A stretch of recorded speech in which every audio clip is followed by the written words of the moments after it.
about the Lord, which is what Pastor Terry does. He tells us some stuff. Teaches God's word. Well, he talks in front of people, he does lessons, and he's the best pastor ever you can ever ask for. What does a pastor do? Preaches. Other than preaching? Pray. Other than pray? well, he teaches about God. Hey. Hi. Pray to God. It teaches about Jesus. Studies his Bible. He teaches about God, and the rest of the time he is awesome. What do you think a pastor does at home? Take care of his children. He probably goes home, he probably takes care of some kids, and he prays to the Lord before he goes to bed and before he goes to eat dinner. Would you be a pastor one day? Maybe. Why would you? If you became a pastor, why would you become a pastor? To tell people about God. PT is the best. You should really appreciate him. Try to do it the best you can for him and tell him how much you love him for him. Would you ever want to become a pastor? Yes. Why? Because they are good people. They pray with people. They pray with kids. They help learn about God. If there was one pastor we had to choose from a different pastor, I would probably pick Pastor Terry because he's the best Pastor Terry you could ever ask for.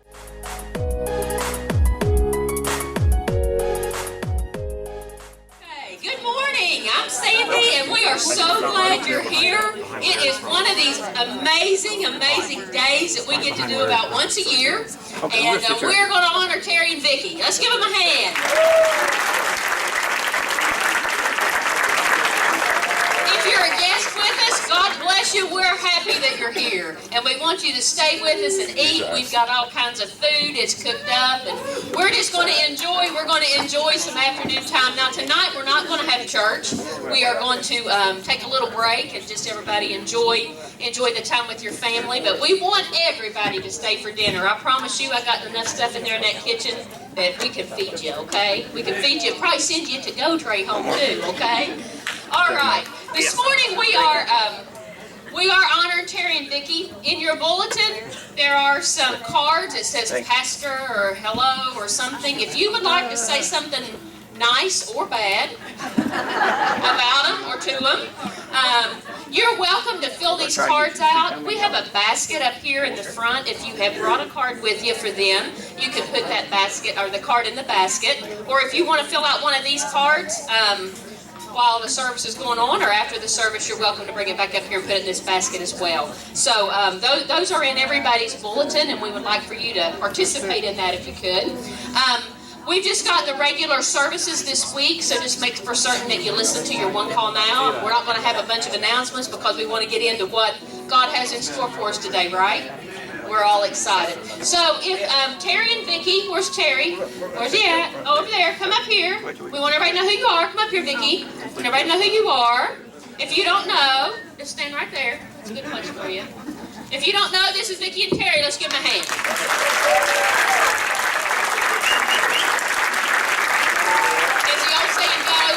As the old saying goes, they're ours. Ain't that right? They're ours. Amen. We're tickled to death that they're ours. And we are so excited about today. And Terry, we didn't get you anything at all, but Vicki, you have a pink weeping cherry tree. We went shopping the other day, and she really wanted one of those. So she got a pink weeping cherry tree. But today we are just going to sit back, enjoy and fellowship with one another, enjoy our time, enjoy our speaker. We've got a speaker for you that will never disappoint. So we're all excited about that.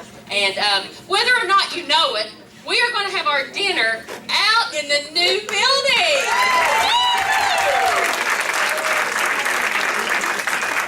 Listen, Listen, you don't know how happy I was last night moving tables, and I ain't even one person to move tables. There is so much room out there that nobody's going to have to sit real close to each other.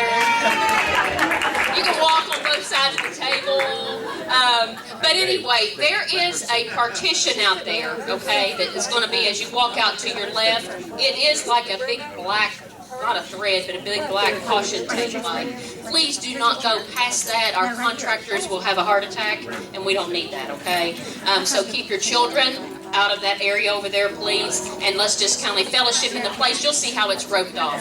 All right, we need your tithes and offerings. If you can put those in the boxes on the wall, God bless you. And we just want to sit back and enjoy our day with Terry and Vicki. If you've got stuff to say to them, they have a special table out there. You're welcome to go up and talk to them, and they want you to, okay? We're going to open this morning with prayer. Let's all stand.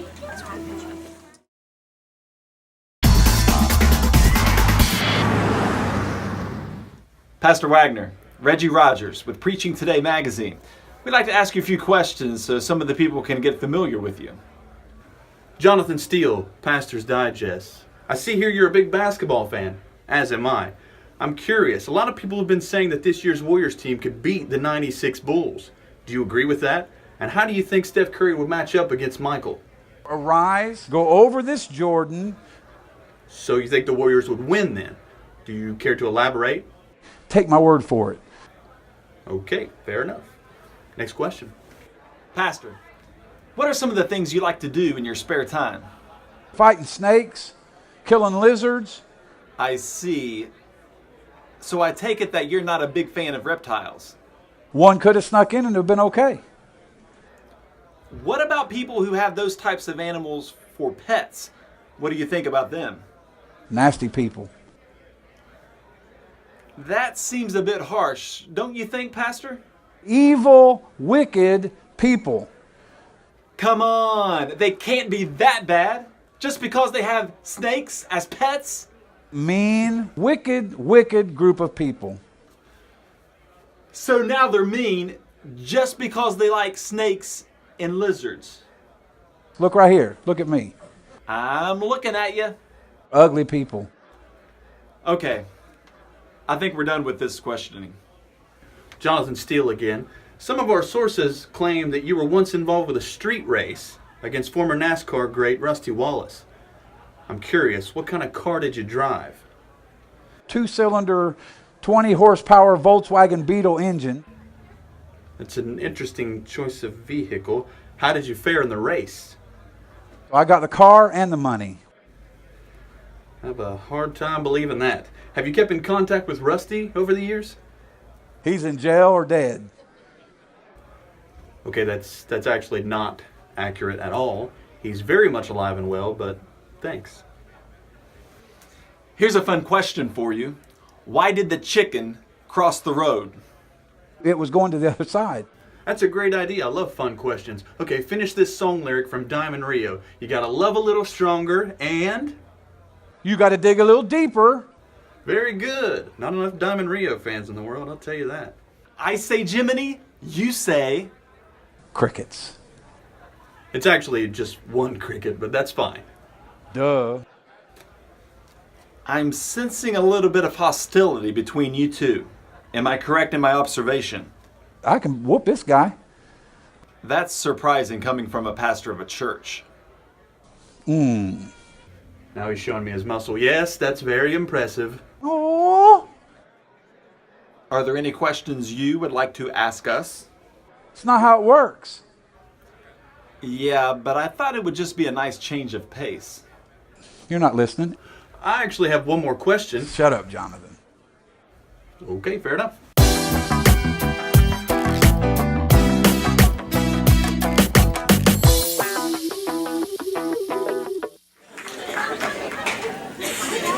My mic on? Good. My mic on? All right. It's an awesome day. Pastor appreciation. We appreciate it.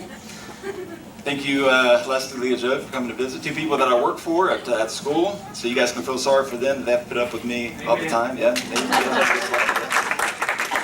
But I'm feeling good. Got my Justin Timberlake mic ready to go. I wish Jonathan didn't wear shorts today. That's distracting.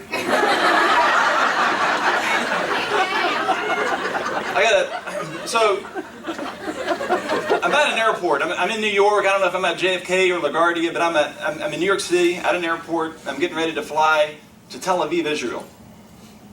And I'm waiting in line, and I'm with a church group. It's like a group that goes to Israel, but I'm not really with them because I didn't really know them or anything like that. So I'm standing there. I'm kind of by myself, and this pretty girl over here is looking at me. So I'm thinking, what's going to happen here? Am I going to talk to this girl? Am I going to see if she wants to go get some chicken over in the restaurant area before I try to get this flight? You know, what's going on right here? And she starts walking toward me. I'm like, what? Wait a minute. Here she comes. She comes over. She comes right up to me. She's like, what's your name? I was like, what up, girl? My name's David.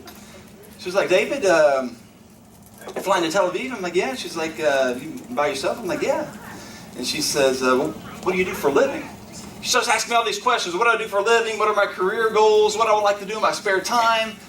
And do I plan on getting married? And I'm like, hold up, lady. We ain't even had coffee yet. We got to go coffee, then we got to go get chicken, and then we got to talk about stuff like that.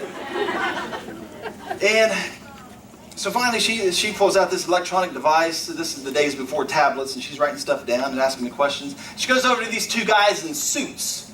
She starts talking to them, and they're looking at me. So you guys know what I'm thinking, right? These guys, the two guys in suits, are obviously Israeli TV producers, and they're going to put me on an Israeli dating show. And I'm going to go over to Israel. I'm going to be a big star. I'm going to sign autographs. Little Israeli kids and Palestinians are going to be walking around with my face on their shirt. So I had it all planned out. So the guys in suits walk over with this pretty girl, and they said, sir, you're going to have to come with us. So I leave, and they bring me back into this, look like a high security area, and they start asking me a ton of questions, and then they lead me through the air. They have two guards come over. I felt famous. I had two bodyguards, but they were really protecting other people from me because apparently for this Israeli airline, white men in their mid-20s that are single with blue eyes were high terror risk because some goofball decades ago that looked just like me actually tried to bring explosives onto an airplane. He was persuaded by some pretty girl. And obviously, I could be persuaded by pretty girls because I was ready to go to Israel and live and be a TV star. So I end up in this high security area with these other four men right before we go onto the plane, and this whole thing took hours. And they went through my luggage. They were on radios, and they were like, "We got this male subject 24903. What do you see in his luggage?" And they're like, "I got some SpongeBob SquarePants underwear. Everything looks good. Everything looks safe." So I end up in this area with these other guys. And them other guys are looking at me like they're mad at me. They're like, "You ain't no terrorist." "We are. You ain't." They're upset. So anyway, I ended up getting on the airplane. I made it to Israel. And any time in and out of Israel, it took me hours because I had to go through this whole process because I was a high terror alert for some reason. So, terrorists. Let's put up our first terrorist here. I'm going to ask you, terrorist or not terrorist? Daniel Russo. He's not a terrorist. However, I have been convinced as of lately, in the last 2 months, that he was actually the bully in the movie The Karate Kid. I've been researching it, and I've come to that conclusion. So not a terrorist. Go to the next one. My man Plankton. We're getting closer. He's got some devices and things. He's closer, but he's really not necessarily a terrorist. Now we're going to get serious. Fidel Castro. I'm going to classify him, yes. Single-handedly murdered thousands of people. Mass murderer. Him and Che Guevara. Especially in Cuba. Some of the things that they were involved in. Yes. Next one. One of the ultimates. Adolf Hitler. Yes. Terrorist. Led the way for millions of people to go to their death. Next guy. Saul of Tarsus. Yes. And we're introduced to Saul in Acts chapter 7. Saul of Tarsus. Who was he? He was a man that would eventually become Paul. Now, and then this is what we're going to talk about today. We're going to talk about the terrorist and the redeemed. Saul's, Paul's, and Stephen's. Now imagine here that Jonathan is Saul. Okay, I'm sure Saul looked better than Jonathan, but we'll just pretend. Thank you. So Saul, before he got saved, he was known as Saul. After he got saved, he was known as Paul. So we have the same person, two different names. And I don't want to get that confused whenever I talk about Saul's and Paul's. It's the same person. One, the sinner, the unredeemed, the person that needs Jesus. And then we have Paul, the redeemed, the Christ follower.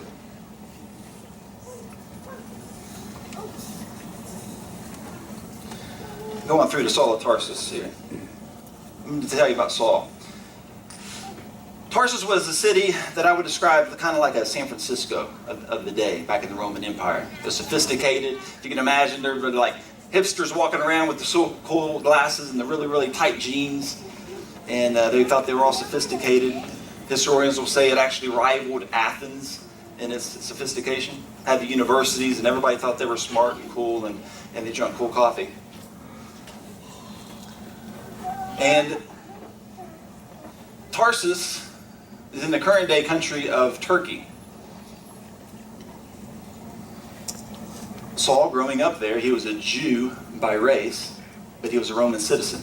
Now, there were Jews all over the world, known as diaspora. They were spread out all over.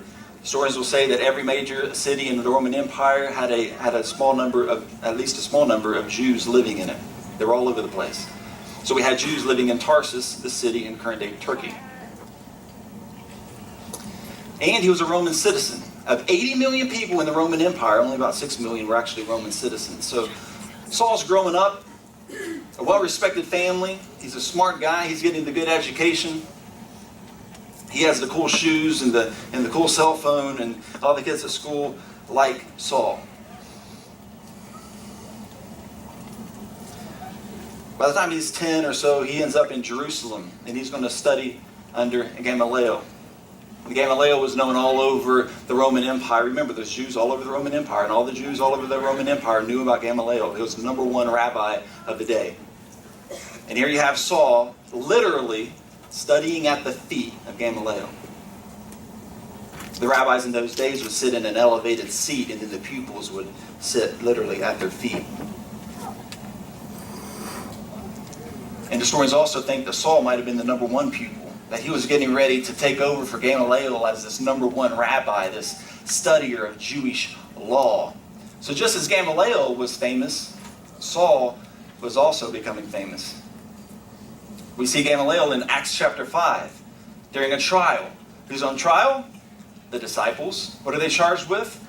Proclaiming that Jesus was the Son of God. And they're getting ready to, which was,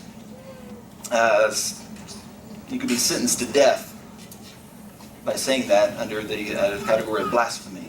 So these disciples, and Peter makes a great statement. He says, I have to obey God over obeying man. And they said, well, we're going to kill you guys. And Gamaliel said, oh, hold on. Let's let them go. If what they say is true, then we need to respect God. If what they say is false, they're going to filter out, wither away, or die. So Gamaliel saved the life saved the lives of the disciples in Acts chapter 5. And here we have Saul studying under him. Let's go to Acts chapter 8, verse 3.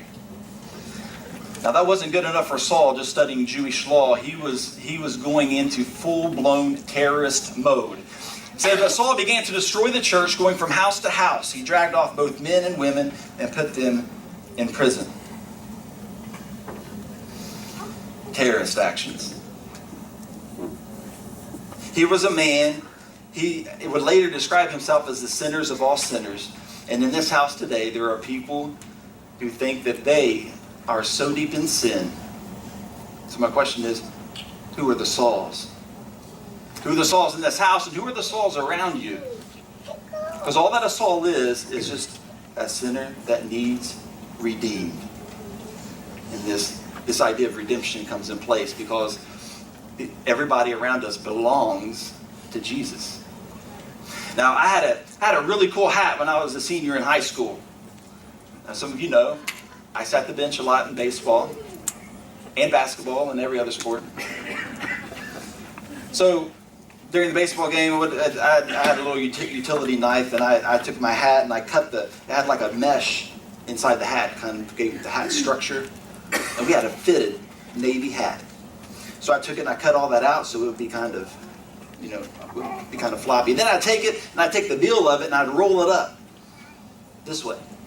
Then I'd roll it up this way, back and forth, until it was so floppy I could take it and I could fold it up until it looked like a little napkin. And I'd just stick it in my back pocket. Never lose my hat, baby. Well, one day I did lose my hat. So my hat was gone forever. A year or two later, I'm walking in the back field behind my mom and dad's, and I'm walking and I see something in the brush. I'm like, what is that? I reach down, I give it a tug, and I give it another tug, and I pull it up. There's my Navy hat. It's kind of faded gold on one side where the sun was sitting there for so long, and I had like dirt coming off of it, and it's my favorite hat. I could fit it in my back pocket, I could flop it up, but whenever I flopped it on, because the bill was all over the place, it'd be like this. So it was my favorite, and I had all these memories of this hat, and it was my hat, and I had it back. So I had this hat, and it was all dirty and nasty, and of course, what do? You throw it away, right? No, I'm a man. I'm going to take that hat, and I started flipping it back and forth like this, getting that dirt off, right on the head. And I was like, my hat's back. It was my hat. I redeemed it. And that's the feeling that Jesus has with every single human on this earth. He wants them back.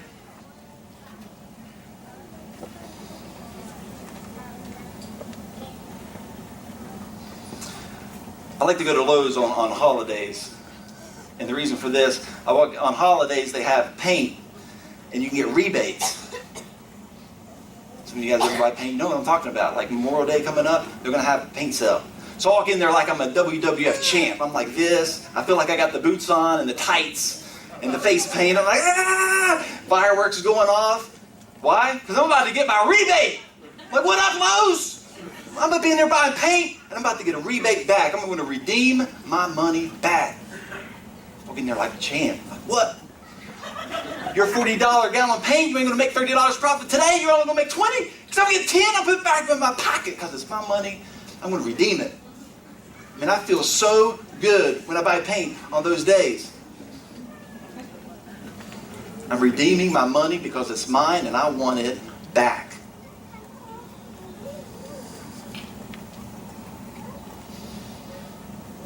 Romans chapter 5 and from 1 John. And this idea of redemption doesn't really make a whole lot of sense. 1 John 4:19 says, we're able to love because he first loved us. And that doesn't make it just like we don't deserve any type of redemption. It doesn't make sense.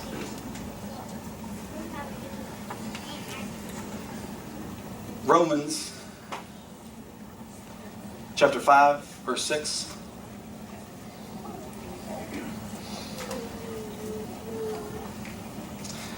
It says, when we were utterly helpless, Christ came at the right time and died for us sinners. It doesn't make any sense whatsoever why we are able to be redeemed. It probably didn't make much sense to Saul whenever he became redeemed, because he was such a sinner. But it's not that we deserve it, it's that we have it. And God just loves. And I have 700 little kids walking around my school every day.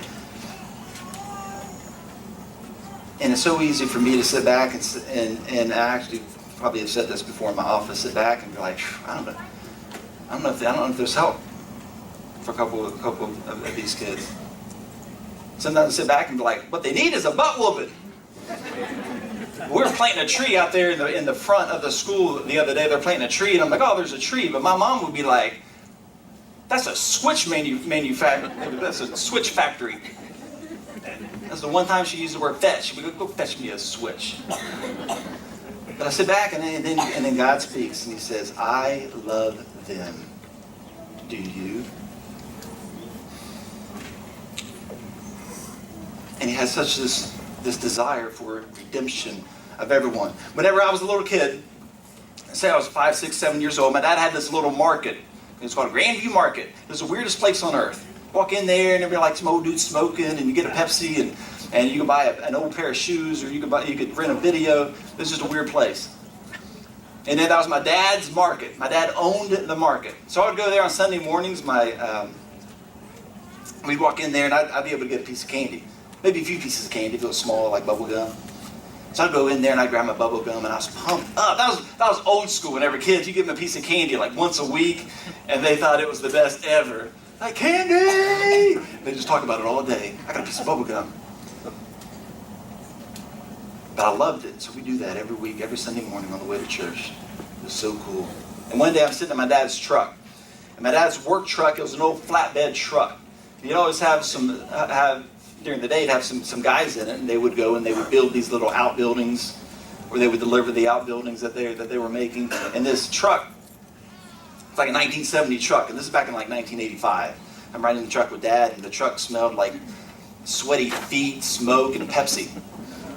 Had like Pepsi cans all over the place. You might know what I'm talking about, them old, nasty. Okay, that's gross that you know what I'm talking about. Yes. So I'm sitting in there with Dad, and I'm like, Dad, I get candy from your store, from the store every Sunday morning. Because I know. I said, yeah, but I get it, and I don't pay for it.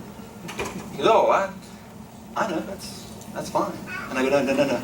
Because even then, at 5 or 6, I understood the economics that you have to pay for stuff you get. And I'm like, Dad, I don't pay for it. He said, I've already paid for it. I'm thinking, and it was hard because I'm like, you're not even there. Mom's there. How do you pay for it? And he said, don't worry about it. I've already paid for it. And that's Jesus with us. This redemption plan. We're like, God, I don't deserve it. I didn't pay for it. He said, I did. I paid for it with my body, with my blood. And the people around us, he's paid for them. There's Sauls around us. Who are the Pauls that's going to go out and minister to them? 1 Peter chapter 2, and from Isaiah 53, it says, all of us like sheep have gone astray. All of us belong. Everybody belongs. Everybody's astray, and he wants everybody back.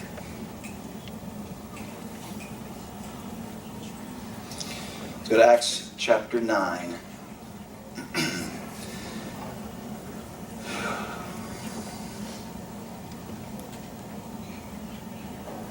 It says, meanwhile, Saul was uttering threats with every breath and was eager to kill the Lord's followers.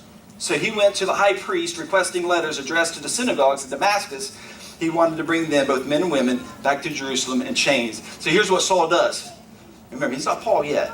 He's still this guy that needs to be redeemed. He goes to the high priest. He said, I want to see the letters being sent to Damascus. Because just as there were Jews all over the Roman Empire, there were beginning to be Christians all over the Roman Empire.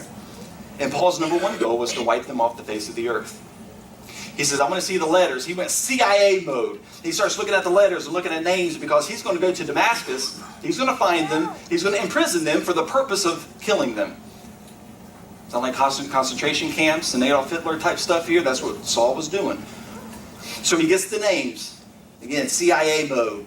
And he's like, boys, let's load up. We're going to Damascus. They all get their bulletproof vests and their goggles and the helmets, and they get in their black SUVs. Seen that on cop shows? That's what I picture them, except, they had horses and tunics and stuff. So they load up in their SUVs and they're off to Damascus. Because they're about to bust some heads once they find some Christians. And here's God with a plan of redemption. It says, as he was approaching, moving on in Acts chapter 9, as he was approaching Damascus, a light from heaven suddenly shone around him. He fell to the ground and heard a voice, Saul, why are you persecuting me? He says, who are you, Lord? Saul asked. I am Jesus, the one you are persecuting. Now get up, go into the city, saying, go into Damascus, and you'll be told what to do. I love how Jesus words this. He says, why are you persecuting me? Notice he doesn't say, why are you persecuting my followers? Why are you persecuting the believers? Why are you persecuting me? Because he identified with the followers. We can go back, John chapter 14.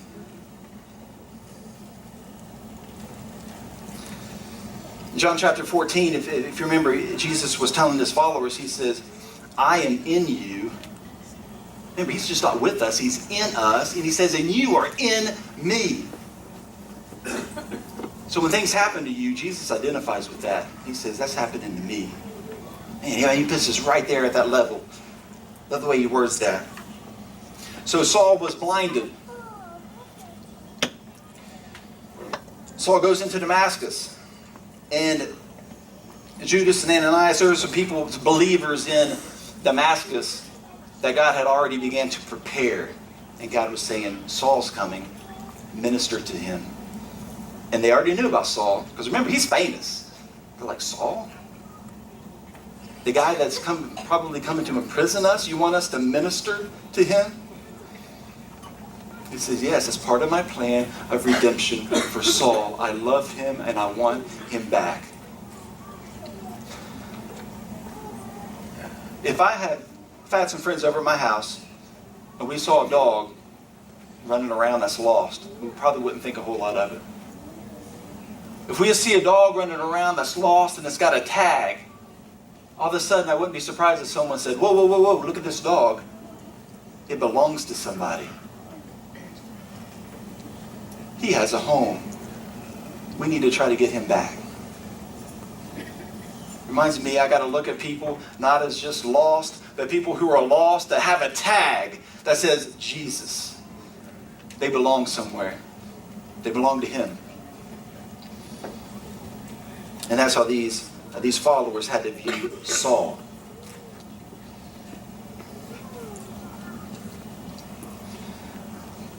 I have a pizza box back there, Tyler. You could bring it up here.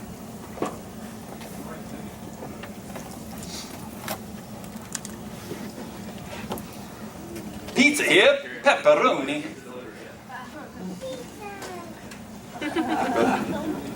My boy. Now, so here's Saul, redeemed. And now he has a choice on how he's going to be used. Now, Saul's thinking, what can God do with me? I'm a murderer. I'm known all over the world as someone who murders people. How's God going to use me? And I'm reminded that the disciples, if you remember the disciples, they weren't anything special. He called Andrew and Peter. He was called out to the boat. He's like, hey, come follow me. Fishermen weren't anything. They were abnormally not special. If you can imagine going out to Lake Vesuvius, you got two guys out on a boat, Billy and Johnny.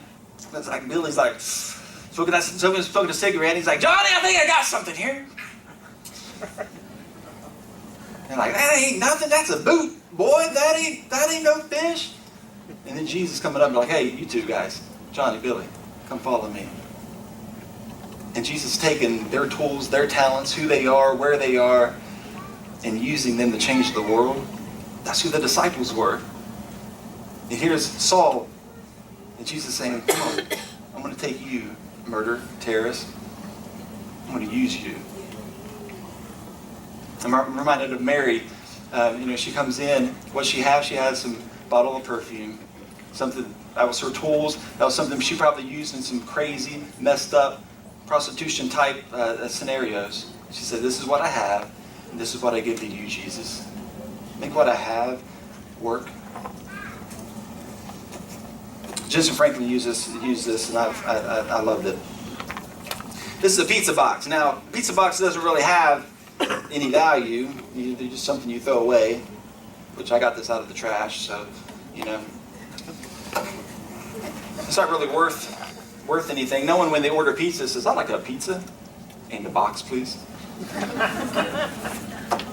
This is something you don't think about and you throw away. And this is us. We're a 5-cent pizza box. There's not really anything special about this box. But imagine if you ordered pizza. Jonathan's the delivery guy.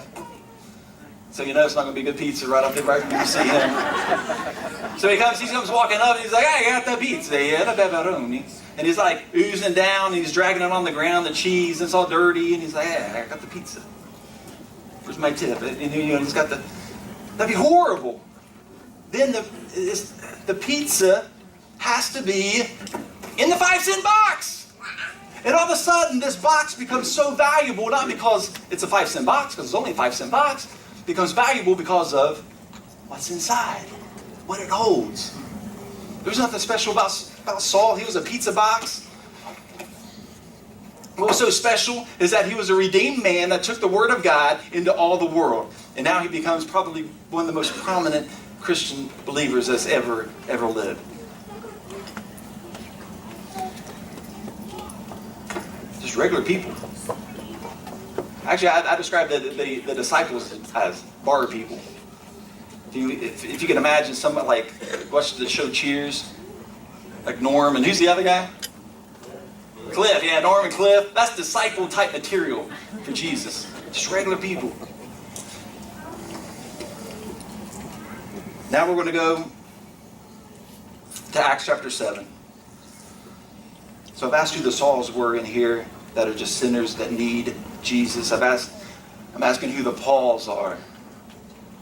That God has redeemed, that God is calling you in to do something where you are, who you are, with the tools and talents that you have. God doesn't call the equipped, He equips the called. And finally, I'm going to reverse it all, go all the way back to Acts chapter 7. And I want to talk about Stephen, and then I want to ask who the Stephens are. So Stephen is before the Sanhedrin, if you can, the Sanhedrin, like a Supreme Court, the great judiciary people of the Jews. Just like the disciples in chapter 5, he was standing trial for proclaiming that Jesus is the Son of God. He was out there performing miracles, talking about Jesus. Now he's in trial. And he goes on this big speech. And he goes on and on and on. And at the end, he turns the tables to the Sanhedrin and he says, you have to look at what you guys have done here, what you guys have done to Jesus. And he actually calls them a couple things. He says that they have uncircumcised ears and hearts, and he calls them stiff-necked. I can imagine if a kid comes up to me in the cafeteria and they're like, "Mr. Ashworth, Joey said I had uncircumcised ears." Actually sounds like something that I would hear from one of our kids. Or Sally called me stiff-necked. So Stephen continues to proclaim the word of the Lord even on trial. And who's in that trial? Just like Gamaliel was in the trial with the disciples, many historians will believe that probably Saul was in this trial with Stephen. Acts chapter 7.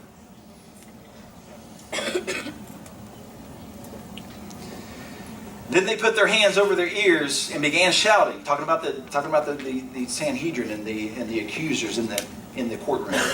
They rushed at Stephen, and dragged Stephen out of the city and began to stone him. Now, they were sophisticated people. They're not going to stone him in the city. They don't want a dead body sitting there. Let's take him out of the city and stone him there, which was the practice of the day. His accusers took off their coats and laid them at the feet of a young man named Saul. Now, when I was growing up, when I would read this, I would think Saul's a little punk. Saul's a coat boy. Saul's this kid over here that's like, "Oh, I'll hold your coats for you." No, that's not who Saul was. Saul was the man. Remember, he's famous. He's famous and he's a murderer, and he wants the Christians to be put to death.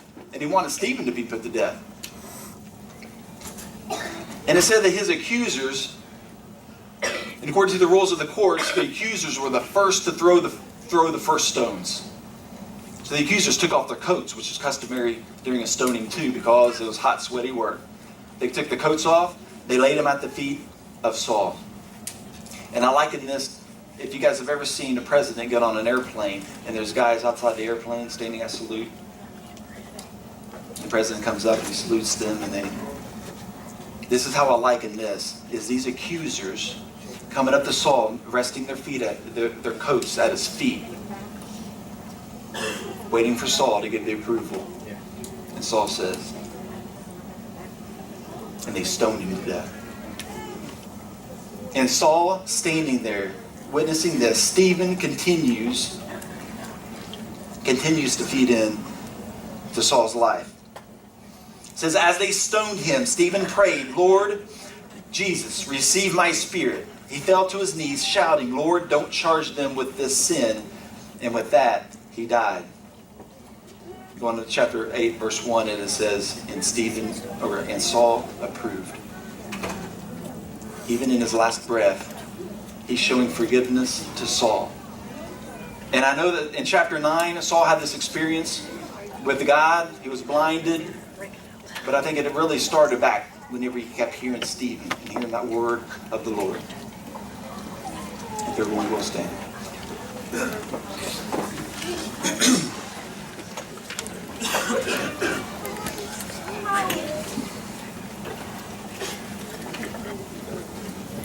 Now that's who the Sauls were. And the Sauls around you who are lost, who need Jesus. Talked about the Pauls, the redeemed people who you have a purpose and you have a calling on your life. Don't run from that. If Jesus can take a murderer like Saul and use that, he can use you. And finally, I'm asking, who are the Stephens? Who are the ones that's going to sacrifice for people around you to know Jesus?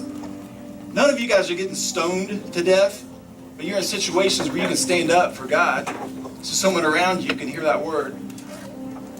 Who are the Stephens? Who have been the Stephens in your life?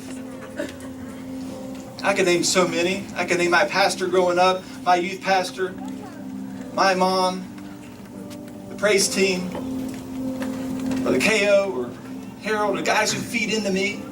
Stephens, who sacrifice for me to know Jesus.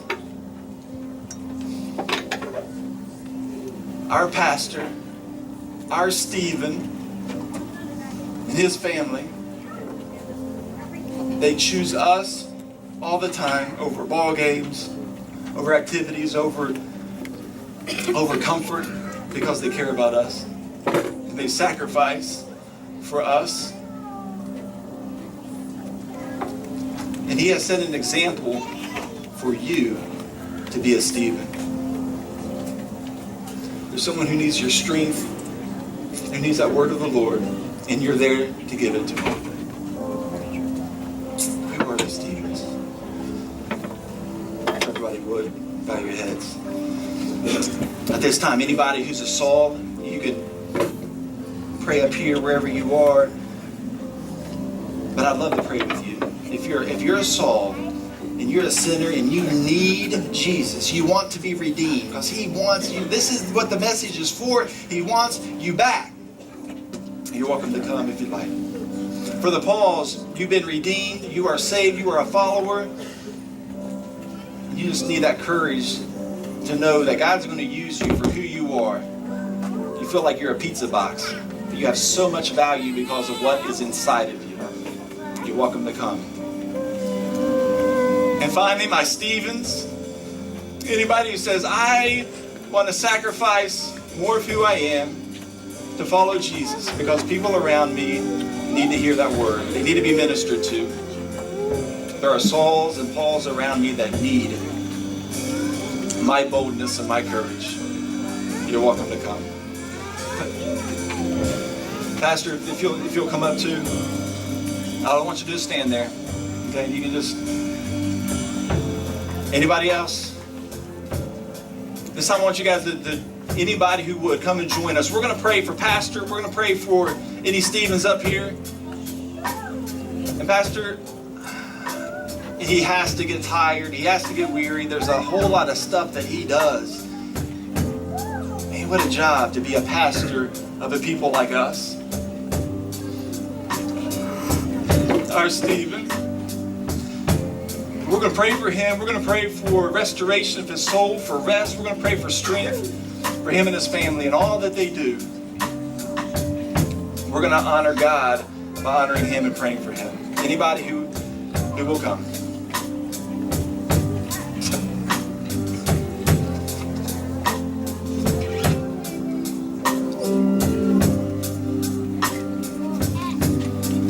Oh Lord, our Father, our Savior, Lord, our friend, Lord, we pray for these Stevens. I pray for Tony. I pray for Pastor Terry. Lord, I pray that you feed into his life energy and strength. Lord, he sacrifices so much for us. He takes on pain. He takes on time. He gives us talents. He gives us money. He gives who he is for us, God. Lord, they give strength. Strength to withstand the stones thrown at him, that he can continue, despite the stones being thrown, to minister to our lives and the lives of their family. Lord,